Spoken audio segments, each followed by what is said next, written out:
شروع از 1 اپریل تا به 15 ایون صید ماهی در کشور منع کرده شده است، زیرا در این دوره ماهی ها تخم میگذارند. از این رو در تمام آبانبارهای حوزه سیردریا، بحر تاجیک، شاخاب‌های سیردریا، آبانبارهای کتسای، دهنسای، سایها و کلهای حدود ولایت سوخت شکار ماهی قطعیاً منع کرده شد. این کار در اساس فرمایش کمیته حفظ محیط زیستی نزد حکومت جمهوری تاجیکستان و ریاست حفظ محیط زیستی ولایت راه اندازی کرده شده است. داشتن ماهی با تمام نوع ماهیدارک شروع از تر تا به پنجشاق و شست برقی منع است. هدف آن محافظت و افزون گردانیدن ذخیره های ماهی، فراهم آوردن شرایط مساعد و افزایش طبیعی ماهی ها محسوب می شود.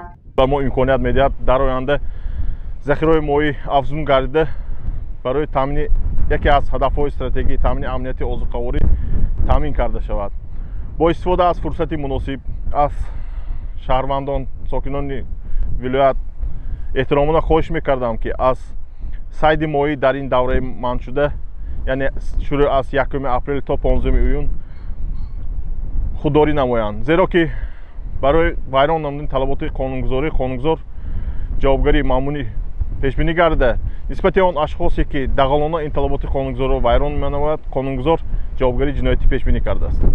در این دوره ستاد مخصوصی ریاست حفظ محیط زیستی ولایت سوخت، همچنین جمعیت شکارچیان و ماهیداران ولایت گروه‌های فوری تأسیس داده شده است. فعالیت گروه کاری این ستاد شبانه روزی به راه مانده شده است. متخصصان شعبه نظارت دولتی استفاده و حفظ عالم نباتات، حیوانات و ذخیره‌های ماهی ریاست در تمام کل و دریا و آبانبارهای منطقه شمال کشور نوبتداری می‌نمایند. امروز سنه 3 اپریل گروه نوبتداران این ریاست در جزیره تیمورملک ناحیه باباجان غفوروف رید مخصوص را تشکیل نمود. موضعی که ما قرار داریم دیدبانگاه اکولوژی جزیره تیمورملک است. متخصصان ریاست حفظ محیط زیست محض از همین دیدبانگاه ایستاده تمام موضع دریای سیر را از نظارت می‌گذرانند و برای آنکه منع ماهی شروع از 1 اپریل در تمام جمهوری تاجیکستان منع کرده شده است، زیرا در این موسم ماهی ها تخم می‌گذارند. محیدین اسلانوف ساکن دهه سرتوقه ناحیه باباجان غفوروف است. او میگوید برابر چرانیدن مالهای شاخدارش بیشتر مورد برای گذرانیدن وقت خود ماهیداری میکند. امروز متخصصان شعبه نظارت دولتی به این ماهیدار فهماندند که در دوام 2.5 ماه اخیر داشتن ماهی یا خود صید آن در تمام آبانبارها منع است. این مرد 62 ساله میگوید تا امروز در برابر منع صید ماهی معلومات نداشت. از این رو او ماهیداری میکرد. بعد از این تا به اتمام رسیدن مهلت معین او از این کرداری خود دست میکشد. من نمیدونم، من میذارم هر روز گرام برام یک خلماقتی که خنم برای وقت گذرانی زیق نشدم. گروه کاری برنامه اطلاعاتی خبر در همجایگی ستاد مخصوص ریاست حفظ محیط زیستی ولایت در جزیره تیمورملک دریای سیر بیش از 1 ساعت رید گذراند. در این مدت تنها با 3 نفر ماهیداران انفرادی روبرو شدند. به هر نفر ماهیداران کاری فهماندهی برده شده برای بلند برداشتن سطح دانش اهالی در سمت حفظ عالم نباتات و حیوانات و ذخیره‌های ماهی معلومات مشخص پیشنهاد شد. این کار برای بلند برداشتن معرفت اکولوژی اهالی ولایت مساعدت خواهد کرد.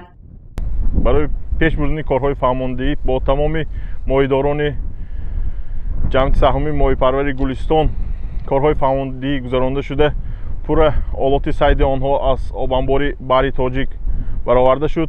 باید قید نمایم که آبانبار بحر تاجیک یگانه آبانبار در سطح جمهوری به حساب می‌رود که صید صنعتی ماهی در آن جاری کرده شده است و ناظران دولتی نیز پس از برآوردن ماهیدار دولتی در این منطقه نوبتداری شبانه روزی را همه روزه تامین نموده ایستادند.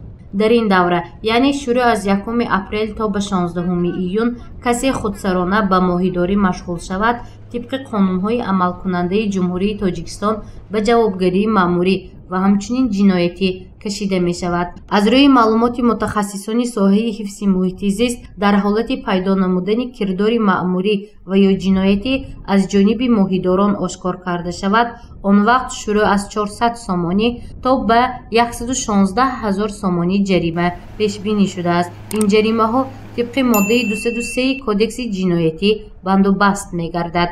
гузориши Мафнушкур ва Насим Раҳимов барои барномаи иттилоотии Хабар.